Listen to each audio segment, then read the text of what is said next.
I wasn't planning to tell anyone this story, but if you're watching this right now, maybe it's because you're meant to hear it. One cold night, I stood on the edge of my life, ready to end it all. And then I heard a voice that didn't just save me that night, but changed the way I live forever. I had always been the strong one in the family, the one who smiled at gatherings, cracked jokes at work, and said, "I'm fine," whenever someone asked. But the truth?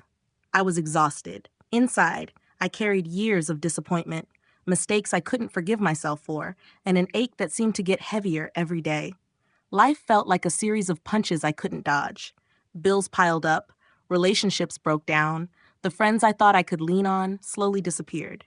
And every night, when the world was quiet, my mind became the loudest place on earth. I replayed my failures. I compared myself to people who seemed to be doing better. And I told myself, over and over, that I was a burden. I never said those words out loud, but they lived in me like a shadow. Until one night, that shadow convinced me there was only one way to make it stop. It was raining that night. I remember the sound of it on the roof, steady, relentless, like it was echoing the storm inside me. I put on my coat and walked outside without telling anyone. The streets were empty, the kind of silence that feels heavy. I made my way to the old bridge just outside of town. I stood there, looking down at the black water below, cold wind on my face, rain dripping into my eyes, and for the first time in a long time, I felt nothing. That's the thing nobody tells you about deep despair. It's not always loud. Sometimes it's just numb. And in that numbness, I thought, this is it. I can finally rest. Right as I took a step forward, I heard it, clearer than any sound that rainy night should have allowed. A voice, calm, gentle, but firm. It said, "I'm here." I froze. The rain still fell, the wind still blew, but everything else felt like it stopped. I looked around. Nobody was there. But deep in my chest, I felt warmth. Not like the heat of the sun, but like the kind of warmth you feel when someone wraps you in a blanket and tells you you're safe. Then another sentence. "I made you for more than this." My knees gave out, and I just sat there on the wet pavement, crying harder than I had in years. I didn't know if the voice was in my head or outside of me, but I knew one thing. It was real. In that moment, I remembered verses I hadn't thought of since I was a kid. Jeremiah 29:11. "For I know the plans I have for you, declares the Lord, plans to prosper you and not to harm you, plans to give you hope and a future." I walked home that night.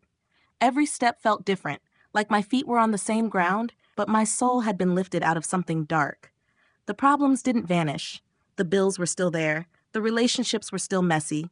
But I wasn't carrying them alone anymore. I started talking to God every night. Not fancy prayers, just honest ones. Sometimes I'd just sit in silence and say, "I'm here." And every time, I'd feel that same presence again. Slowly, light began to return to my days. I reached out to a friend I hadn't spoken to in years. I found a church that felt like home. I learned that my worth isn't tied to my productivity or perfection. It's tied to the one who made me.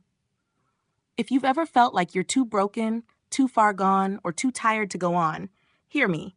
You are not alone. I can't explain why that night on the bridge, God chose to speak to me in such a clear way. But I do know this. He's been speaking all along. Through sunsets you didn't notice, through a friend's unexpected text, through the fact that you're even watching this right now. Your life matters. And no matter how heavy it feels, there is a plan, and it's not over yet. If this story touched you, don't keep it to yourself. Share it with someone who might need to hear it tonight. And before you close this video, take a deep breath and whisper, "I'm here," because he's listening, and he's not done with you.